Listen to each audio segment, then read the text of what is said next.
আসলে মিডিয়াটাকে আরো চমৎকারভাবে সামনে মানে সারা বিশ্বে তুলে ধরার জন্য আমরা কেন না। তো ভাবতে ভাবতে সবকিছু মিলে গেল। গল্প শুনলাম হায়াত ভাইয়ের কাছ থেকে, তো গল্প শুনে আমার খুবই ভালো লাগলো।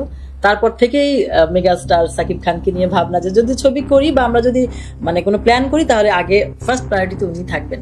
সুপারস্টার শাকিব খানকে নিয়ে নতুন একটি সিনেমার ঘোষণা দেওয়া হয়েছে, যার নাম once upon a time in Dhaka.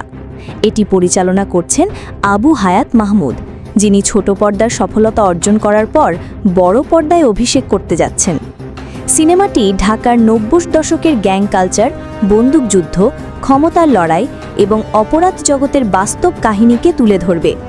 Shakib Khan এই সিনেমায় কালা জাহাঙ্গীর নামের এক ভয়ঙ্কর গ্যাং লিডারের চরিত্রে অভিনয় করবেন, যা তার ক্যারিয়ারের একেবারে ভিন্ন ধরনের রূপ এবং চরিত্র হবে।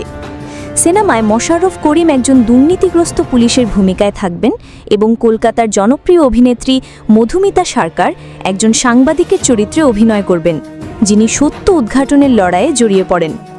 শুটিং হবে ঢাকার পুরান অংশ যেমন কামরাঙ্গীর চর এবং লালবাগে, এবং এটি একটি হাই বাজেটের ন্যাচারাল সেট ডিজাইনে নির্মিত থ্রিলার ড্রামা হবে। সিনেমাটি ২০২৬ সালের ঈদ উল ফিতরে মুক্তি পাবে এবং এটি শুধুমাত্র বিনোদনের জন্যই নয়, বরং ঢাকার সময়, শহর ও মানুষের অন্তর্নিহিত অন্ধকারকে সাহসের সঙ্গে তুলে ধরবে। এটি ঢাকার অপরাধ জগতের বাস্তবতা তুলে ধরে ঢাকাই সিনেমায় একটি নতুন অধ্যায় রচনা করবে।